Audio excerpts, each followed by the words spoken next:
Hi, I'm Liz. I go by Stitch by Liz with an underscore over on Instagram. Welcome to Flosstube number 5. Today is Saturday the 26th of February 2022 and this is just my fortnightly update about my cross stitching. If you're new, welcome. If you're a returning viewer, welcome back. Thank you so much for sticking around. Today is going to be a fairly straightforward video. Just letting you know what I've been up to for the past fortnight. I do have some works in progress whips that I've worked on. I've got a couple of new starts and I have some haul. Not too much, I didn't go too crazy, but there is a little bit to show you. If you just heard that noise, I apologise. It's a very loud motorbike. So yeah, I'll just start with a life update. Not much has really been happening over the past 2 weeks. We are going back into the office next week. I am only going in 2 days a week, so not too crazy. And we have also filmed a video with my husband, with him guessing some cross-stitchy terms. We actually filmed it before I filmed this one, just so he didn't get some, sneak peeks at some terms. But that will go up after this video, and I swear I've never laughed so much before. It was just hysterical. So I'll jump in with my new starts. I don't have any finishes this fortnight. The first thing I started was the Chronicles of Narnia, The Lion, the Witch and the Wardrobe stitch along that is from Stitching Book Club. It's no longer available now. She did sell out of how many people were allowed to have it. And I finished part 1. So it's all ready to go for the next release, which I think is the 3rd of March. But I absolutely love the way the gradient has turned out in Narnia. I just love the way it's turning out, and this stitched up really quickly as well. So bring on part 2. The other thing I started is Diagon Alley by Country Magic Stitch. Now, it is also a piece of haul because it did only come out last week, in the past fortnight. I'm leaving it in the Q-snap because it's literally all I've done is a roof, some sky, and the dragon on top of Gringotts' tail. So I'm stitching this 1/1 full cross on 22 count using CXC threads. Normally I do 2/1 full cross using DMC on 22 count, but because the CXC are fluffier, the coverage is better 1/1 full cross. I also trialed diagonal stitching on this. Very interesting. It's a lot faster to stitch up projects. So yeah, I'm going to try and implement it on a couple of other projects that I work on. So they're my new starts. Sorry, I forgot to say the Narnia stitch along is stitched 2/1 on 18 count because it's my go-to, it's my jam. Now for whips. I'm missing a whip. I meant to have 5. Why do I only have 4? 1 minute. I'm going to have to get it. And we're back. Sorry about that. I knew it was missing because it's the brightest colour out of all of them.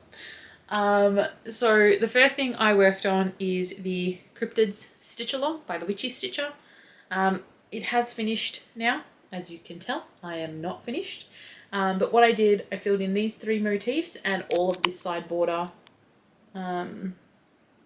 when I've worked on it. And this is on an 18 count tea-dyed that I did myself, and I just need to finish that bottom, the side and the bottom, and then I'll work on filling in the cryptids. There's a cryptid in the corner here that fills in here, and that's the Mongolian death worm, I believe it's called. Now, someone on the Witchy Stitcher page released a drop bear chart to go in that spot, and as an Aussie, I'm putting the drop bear in because I think it's absolutely hysterical. So that's the only change I'm going to make to this. And then obviously the last cryptid that we pick, I've already chosen that I'm going to put Bigfoot in there. So thank you to the person that shared that little drop bear chart. I think it's hysterical and I can't wait to stitch that in. The next thing I worked on was for Athena's 40th birthday. She had a stitch along to stitch on anything with pink or purple.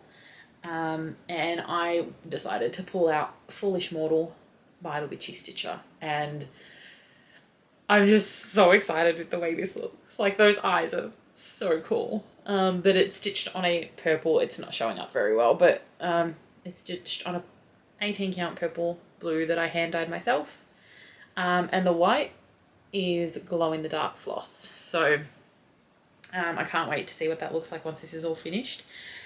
I really want to get it finished, but it's also Whip Go goal for whenever it's called. So I sort of want to finish it in the month that it's called rather than finishing it early. So I think I'm just going to hold off working on this until it's called for Whip Go.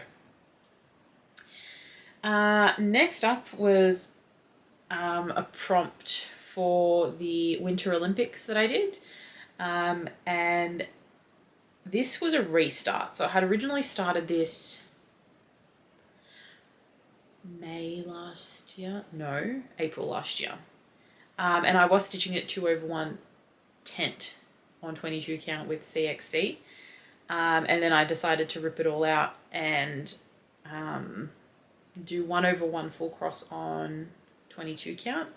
And this is Welcome to Tatooine by Country Magic Stitch. It's one of the retro travel posters or vintage travel posters that she's released for the Star Wars universe. I have finished Naboo, and that was 2/1 tent, and that's why I've made a decision to change it to 1/1 full cross. I am trying diagonal stitching with this one as well, and I did have a couple of issues with this lighter colour here being too light, but it's actually showing up perfectly on camera. And you can actually see the difference, whereas in person it's really hard to tell the difference between the two. Next up was also used for a prompt for Stitch the Winter Olympics, but it was also one of my Whip Go goals for February, and it was to work 5 days on Mini Santa Nutcracker by Artisy, and this is as far as I got. What you can't tell is a lot of white in this corner here. Stitching white on white is not a fun time at all. But I really love the way this is turning out. Like, for a mini, it's so detailed. And I can't wait to finish it. I've almost surprisingly hit 25% on this. And, you know, there's still a fair way to go. But, like, the detail in the snow and the detail in the top of his hat here, where the little quilting is, I think it's going to be amazing. But put it away for my other Whip Go goals and other projects to work on. And the final thing I worked on is my Sorcerer Mickey piece, and this was also used for a prompt for Stitch the Winter Olympics, and that was organised by the Naptime Stitcher over on Instagram. So this is as far as I got. Now it's a lot of blue and a lot of different shades of blue, but you can actually see his hat coming out, and it's just... I've fallen in love with this piece again. I got to sort of the end and I was so sick of the confetti and the constant colour changes, and I'll show you the back of my work, but like how bulky it is at the back because of the constant colour changes. And it was also a paper pattern, and I hate paper patterns, but I've managed to actually get it into Pattern Keeper as a fully functional PDF, and like that's, I think, 5 days worth of stitching, and I've almost finished the page. So I can't wait to continue working on it and hopefully get this page finished. And I want to get this finished this year, whether or not it happens. Who knows? All right. That's all the whips I had for this fortnight. I did use a lot of the prompts for Stitch the Winter Olympics. I doubled up on them for a lot of the prompts. So a lot of those projects were used, 2 or 3 times because I just didn't want to do a different project for each prompt. It would have been too much. So yeah, they're all the whips. I do have some plans for March. Now, I know March Madness normally happens, but I'm not doing March Madness at all. A lot of the goals that I have set are specifically for WIPCO, and I don't want to meet those goals before they're called in that month. And I don't have a lot of smalls to be able to do the brackets in March Madness to be able to finish an FFL a project in March. So I'm not doing that. I'm just going to work on whatever I want to work on.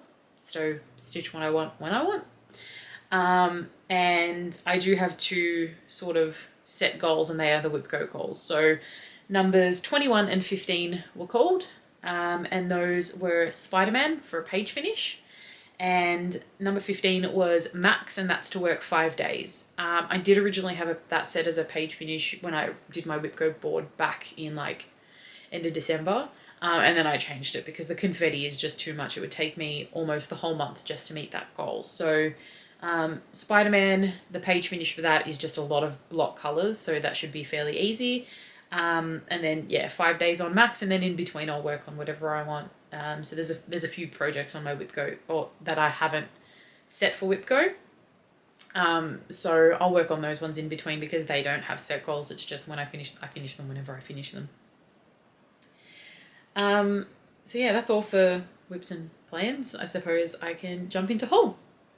All right, on to haul. Now I'm gonna get Ross to put on a couple of pictures up because I have purchased from some Ukrainian designers just to support them, given everything that's going on with you know, the invasion and everything like that, and it's just so heartbreaking to hear about what they're all going through. So I decided to purchase some patterns from Awesome Pattern Studio. They've been on my wish list for a while, and I decided, you know, bite the bullet, get them, support them, and you know, I hope everyone over there is safe. So I purchased 4 Star Wars patterns. The first one is called Starship Dogfight, and the picture will be up on the screen. And they're all of them sort of have the same look in the same series, so that's the first one I purchased. The second one I purchased is called Star Robot. It's a BB-8 pattern. The third is is called Star Robot Walker, and that's the AT-ATs. They're called AT-ATs, yeah. I'm pretty sure they are. I had to confirm with Ross because if I got that wrong, he would not be happy. And the last one is a Star Wars X-Wing Starfighter pattern. So there's something that I want to do to put up. I saw them for the first time a couple of months ago, and I've had them on my wish list because I was on a pattern buying ban, and I decided, you know, why not get them now and support them. So they're the PDF charts that I've bought. I did get my the next monthly series for Jackrabbit in A Year in the Woods. So I'm on the monthly order list with a stitch in time in Hobart. I'm going to take it out. There's going to be hopefully not too much crinkling. And so A Year in the Woods 3 is the Jackrabbit, and look at his ears. He's so cute.